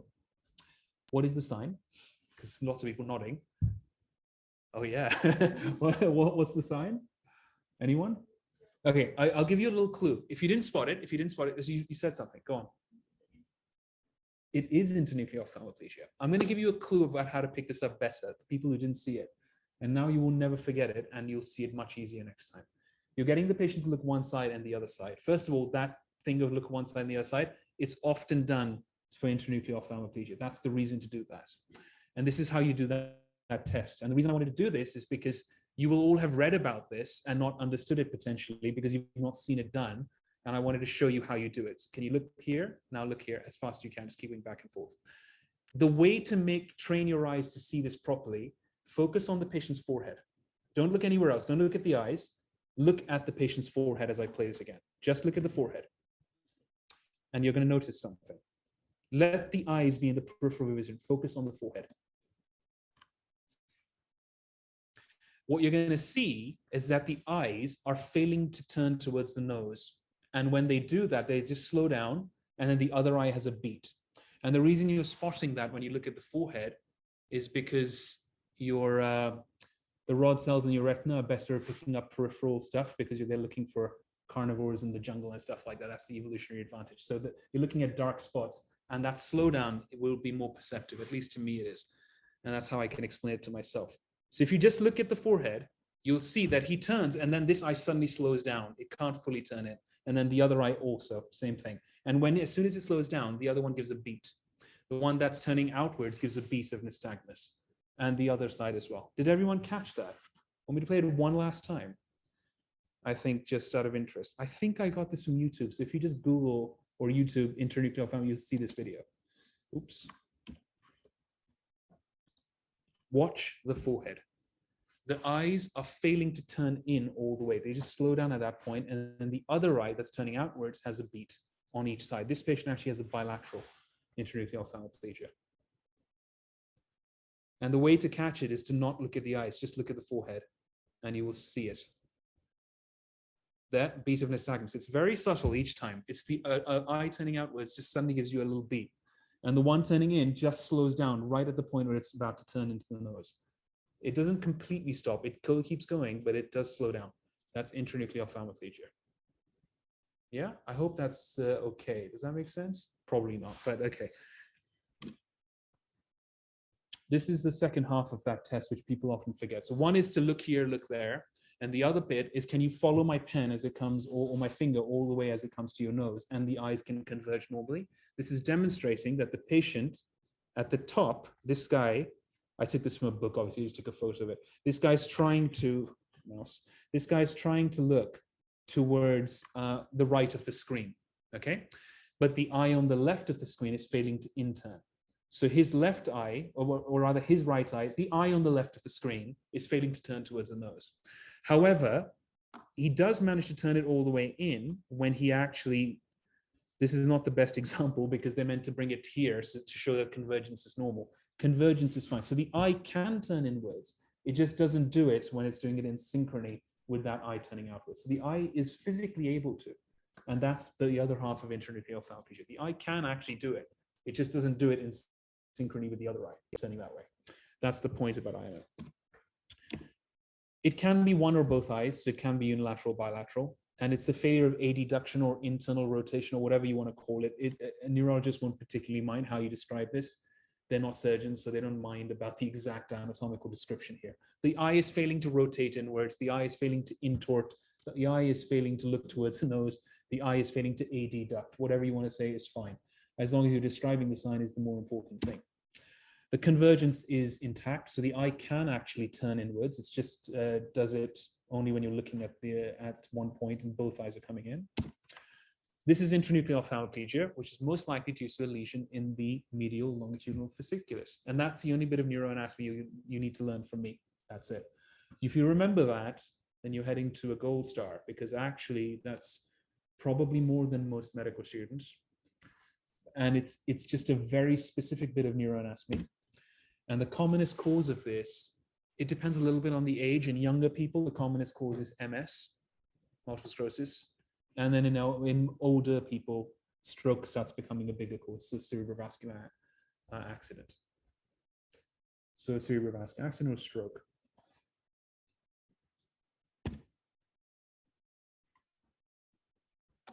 I actually forget. I think I know what this is. I don't remember what this is. Next case. I said instead of 5, I was going to do 6, by the way. So if you're keeping track, that's why. What is this demonstrating? You may have read about this, but I don't know if you've seen it before. That's the speed, by the way, when you're doing a Marcus gun pupil, the swinging light test. When you're doing swinging light test, it should be no faster than this. This is the correct way to do it. I have seen, I don't know why they keep asking me to do random stations in the beginning. I think when you're a junior reg, you do hand exam and thyroid and neuro. And I'm like, but I'm a cardiology registrar. But in the end, when you get more senior, you can actually choose the cardiac station. But I have seen so many people over the years doing the swinging light, just doing this. I don't know what they're looking at, because that's not the test. That you can't see anything. You have to give it a second for the pupil to actually change. It can't be that fast. So this is the correct speed. Part of this is to show you the actual sign, but part of it is to show you how to properly do this damn test, because no one seems to do it correctly. This is a relative afferent pupillary defect, or a Marcus gun pupil. And this is the correct speed. You swing it over, wait for the eye to change, then swing it over. And that's how you do it. It can't be any faster than that. You're waiting to see that. That's the abnormal bit. The eye just dilated in response to light. That's the abnormal bit. Does that make sense? I'm hoping everyone sees that. This is actually much easier to pick up, I think, than nystagmus and all that. I find that a bit trickier. I have to look at the forehead and do my peripheral vision thing. This one is a bit easier, but you have to do it at the right speed. You have to actually wait for the pupillary response. It's not instantaneous.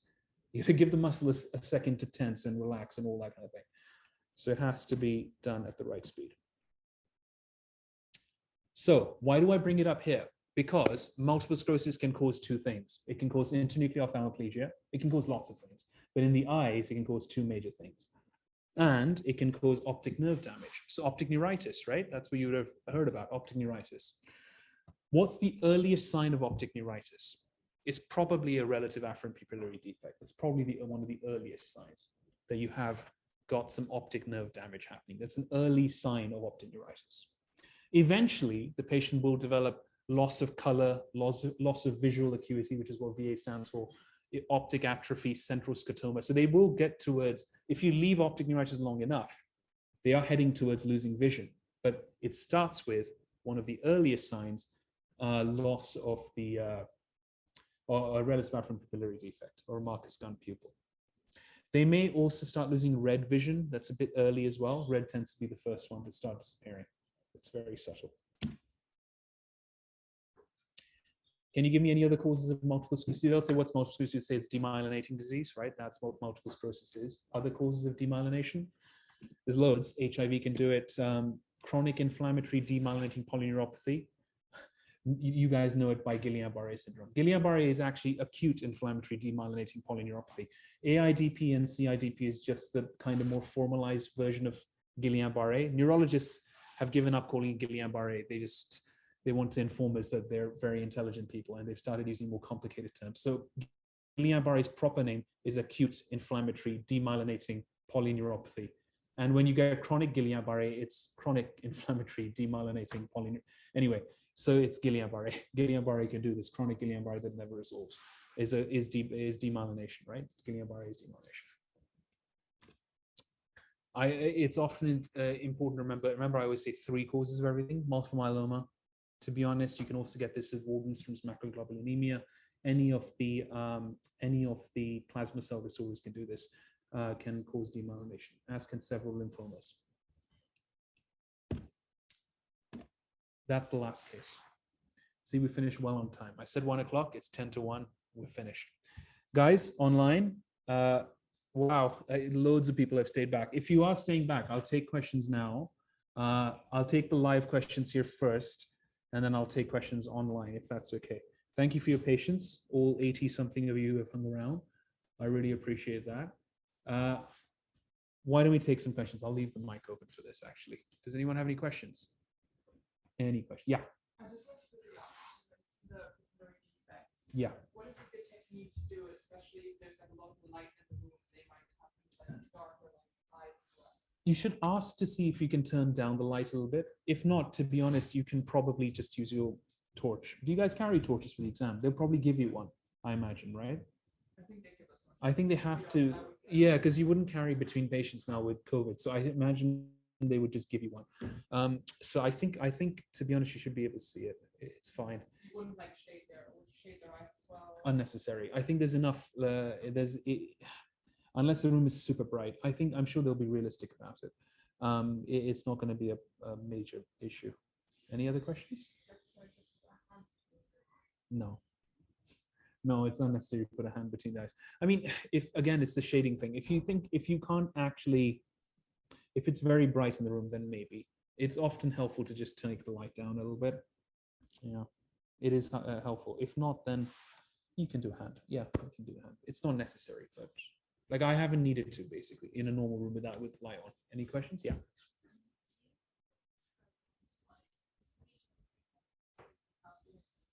No, that's fine. It's that one. Let me take it back. The calcinosis slide. I think it's an ulcer actually. So calcinosis, yeah, that's calcinosis, which is ulcerated. This patient actually has. Sorry, there's different slides on different computers. This one is correct. Let me go back to the right one here. Have I gone too far? Have we gone too far? I'm a breathless African Caribbean lady. That one. Okay.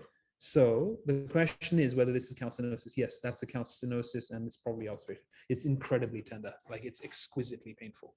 The patient will not let you touch that. They will just scream. It can be really, really painful. Any other questions? Yeah.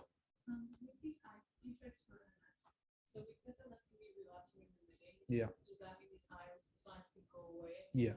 Yeah. So MS, the commonest type in 80% of people is relapsing remitting MS, as you said, and that means disseminated signs in space and time. They can have a little bit of eye signs and it disappear. Demyelination comes and goes. It can absolutely. The commonest cranial nerve palsy that they can get is which one in MS? It's probably the sixth nerve palsy, actually, because it's the longest. So the longest nerves, the longest intracranial cranial nerve is the sixth nerve. And if demyelination is a process anywhere along the length of a nerve, the longer your nerve, the more chances that you're going to get it. And that's why sixth nerve palsies are not uncommon. So they can get random nerve, single mononeuritis multiplexes here. Any other questions? Anyone? Okay. I didn't get to do medical ophthalmology today. I have I'm thinking of getting my ophthalmology buddy to do the ophthalmology talks for the finals course because he's fantastic, and it should be it'll be good to actually hear from an ophthalmologist. I don't think you guys get to do medical ophthalmology kind of scans and all that. No, that skill is probably dying away, and especially in COVID, no one was coming near people's faces for it just seemed a bit silly. So I think it may come back, but there will probably be a little bit of SBAing on retinitis pigmentosa and photocoagulation scars and things like that. So there's just something to be aware of. So don't completely neglect that. I often find that if it's not part of your paces, you'll just be like, you may just leave that. But I think there's 4 or 5 important slides on that you guys should probably, or 4 or 5 slides worth of info that you guys should probably learn, mainly on retinitis pigmentosa and things like that. Any other questions? I'm going to do more talks like this if there is an interest for it. I think the numbers have actually gone up today, even live. Certainly online, we had 100 and something people. So the next one, I was thinking, actually, I can just get a show of hands. I was going to put the poll on my Instagram, but well, my team will. I don't do Instagram. I don't know how that shit works. So do you guys want to see a radiology for finals webinar or something? Because my colleague is a radiologist and he can do x-rays for finals or something. He was keen on doing that, and maybe even a couple of CTs on the brain, maybe. But I think that's probably valuable. It's these little things that you just go and get taught. I know there's always good teaching. Imperial and actually most universities have fantastic teaching, but I think it'll be worth doing. And then I was thinking something on surgery and something on something else. We'll see. I'm away for a few weeks now, but I'll keep this rolling, and we'll try and book the same lecture theatre live if we can. If anyone wants to see me, the whole point of being live is that you've actually got the benefit of having a senior edge here. So if you actually want to have me watch your technique, do come down and we can do that now without cameras and all that, obviously, just if you want me to grill or watch something, even 1 or 2 things, because I think it can be valuable for some people. It might be the worst idea in the world for others. So if you do want me to just check your technique on something, do let me know. Okay, I'm just going to have a look at the quick online questions and see if any of these can be answered. What time is the meeting starting? Sorry, can't see shared screen. Okay, I see the shared screen. Sorry, my chat is disabled, can't see anything. Examinations for carpal tunnel, question mark. Well, that would be, well, the carpal tunnel, anyone want to help me out here? Carpal tunnel signs? Tunnel sign, what's that? Yeah, when you do that. So again, an important one, you just tell the patient, can you do this? Can you do the reverse prayer thing? And, just so when I ask you to put your hands up and just do exactly what I do. Do this, and, and you can kind of obviously tap over the phalanx sign, so you can tap over the nerve and see if it's there. How do you percuss behind the sternum? You just percuss behind like this. So you percuss literally below and on the sternum. Just keep going down. You go down. Everyone's looking at me like they've never seen this before. Well, this is a resonant, percussion technique. This is important actually, because my final is at QMUL. I'm often picking this up. how do you guys percuss? Because percussing, you should put your finger, you should do something like this. The point of percussion is you lift your finger off as soon as you touch. It's louder. Don't leave your finger there. It's definitely quieter than. You have to bounce it off so you can actually let the finger actually vibrate. So, and percussion is a little bit about feeling, actually. It's about proprioception and vibration sensation in that knuckle, in that joint, in the distal and phalangeal joint of the middle finger, or whichever finger you're using. A little bit about that, and you can feel the resonance, probably better than hearing it. It's often better to make it audible for the examiner to show them that you can actually hit it hard. But if you can't, to be honest, palpation is fine. You got to remember, in a busy IT or an A&E department, you can't hear the percussion. You can feel it. So actually, it's when you feel or percuss yourselves later, as I'm sure you're doing every evening on your sternum, you'll find that that's a percussion. That should be a resonant percussion nerve. If it's not resonant, do reach out and I can arrange a scan of some kind. But it should be resonant. But if you percuss over your knee, it should be solid, or some kind of solid part of your body. Okay. All right, that's how you percuss. What is toxic multinodular goiter? It's multiple nodules which produce thyroxine. Thank you. Hi, thank you so much for the great. Would it be possible to get the slides recording? I'm so sorry, I don't give up my slides. Can you repeat the no specs? I'll put it up for you, my friend. Wrong screen. Okay, what's the next one? Why raised LDH and CK in hypothyroidism? It's a really, really good and annoying question, I'm afraid.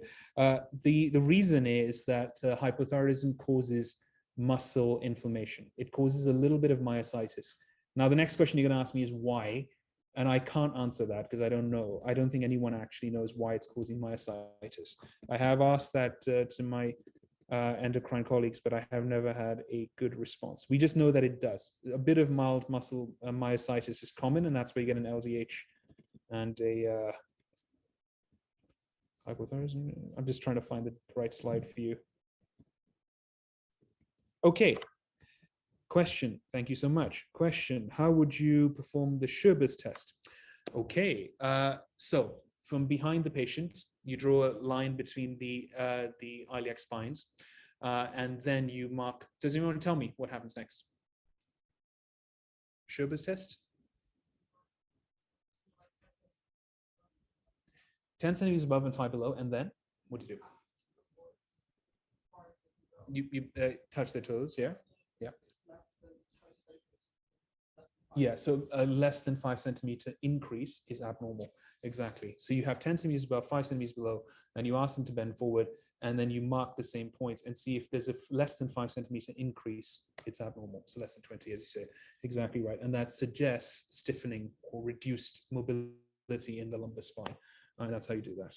Why do you give metoclopramide for esophageal dysmotility? Because it's a prokinetic. Metoclopramide is excellent for that, and also it is definitely first line for diabetes and peripheral neuropathy causing stomach dysmotility. So patients who have actually reflux disease and stuff and diabetes, first thing you'd give them is going to be metoclopramide. The other one that works is domperidone, and we love saying domperidone because it just sounds awesome. Okay, I understand that MS is a disease of the central nervous system. How might it affect the peripheral nerves? So MS is a disease not of the central nervous system. It's a disease of every nerve in the body. It's anywhere you can have demyelination. So actually, while you can get lots of demyelination where there's lots of nerves, i.e. the CNS, you can get any single nerve being demyelinated. So you can get it in the peripheral nerves as well. Yes, someone's asking about the course. The course will be live. It'll be live in Sir Alexander Fleming. Anyone can come. I don't want more than 100 people there because it just gets too mental. And I think teaching is better when you restrict it to kind of a reasonable number. If it's like 400 people just having a party, it's not exactly teaching time. So it used to get a little bit too crazy, and I'm just restricting numbers now to 100 because it just gets too crazy sometimes. But of course, that was pre-COVID. Now everyone's on Zoom and all that, so it's all a bit different. I think, let's see. Why is CK raised? We've discussed that. Blah, blah, blah. Where can we see the next session you talked about? Okay. If you want to keep coming to these, if you send me an email on this very first slide on this QR code, I'll tell you when I next do a talk. The thing is, they won't always be at Imperial. They will be wherever I can get a lecture theatre booked reasonably.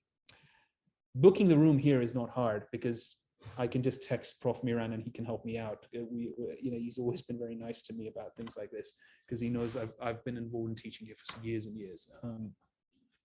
But the issue becomes actually emailing people out. The bureaucracy of that's become nightmarish. So that's why if you send me an email, I promise I'm not going to email you about best offer this week and Black Friday and all that shit. Yeah, I'll use it reasonably just to tell you about the next talk and the course if you're interested. Like I said, you have no obligation to come to any of this. I mean, to be honest, I got to be completely honest with you. I probably wouldn't have turned up to this talk when I was a final year because it's Saturday and I was probably chilling and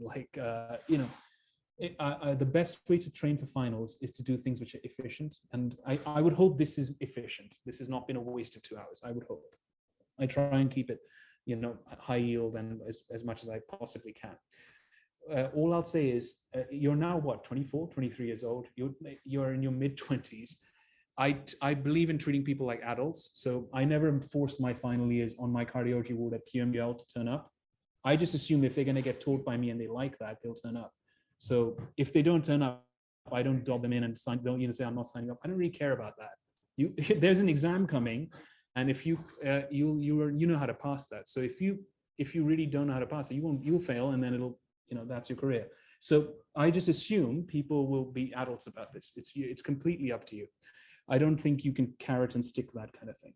So I totally think you should just do for finals things which you find efficient. I would find 1 or 2 registrars that you like being taught from or SHOs and stick to them. And that would be the thing to do. And I highly advise you, if you haven't already, start forming a study group and do it with no more than 3 people, because 4 and more is just too much. 3 people. 2 of you will drive each other mental, so 3 is fine.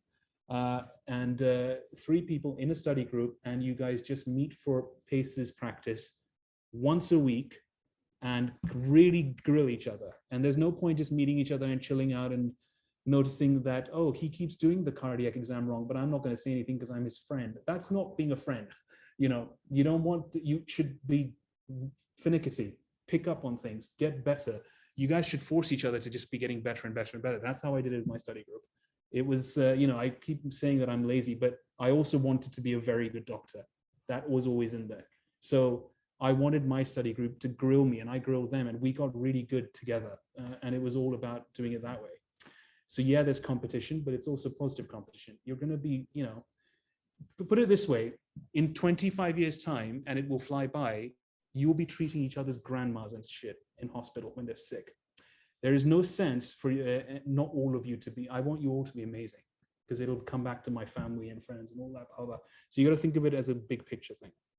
Medicine's a very small world. We will probably see each other for 50 years until we die or retire or whatever.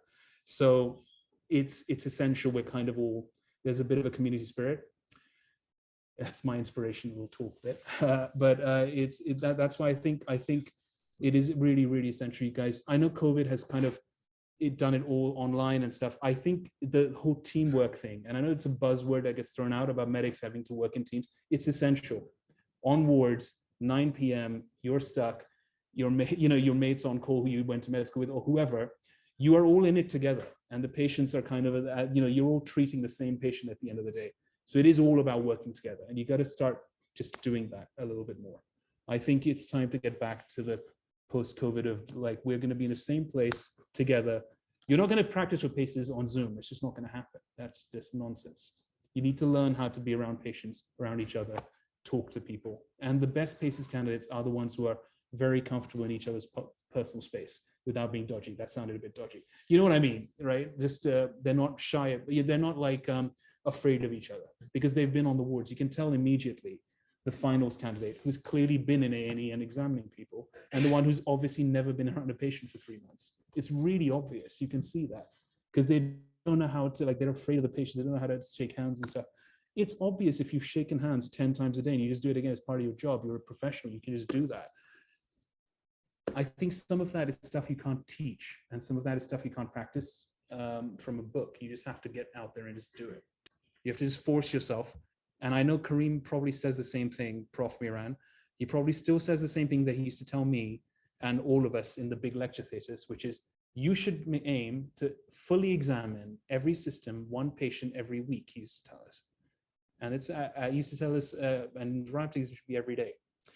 And it's really true, because you can really tell someone whose technique is completely from a book. So they know all the 18 things that you look for in the hands of the cardiac exam, but they've obviously not actually done it in front of a patient for a while. It's just unpracticed, you can tell immediately. That's not something I'll be able to teach you from lectures. That's something you just have to get out there and practice it. All right. Come down if you want me to have a look at your technique now, if you have small questions or whatever on anything. It doesn't have to be just short cases. And thank you guys. Thank you for attending. Guys online, the 50 or so people who are still here, thank you so much. I will sign off now. If anyone is hanging around, do come down now. We have the lecture theatre for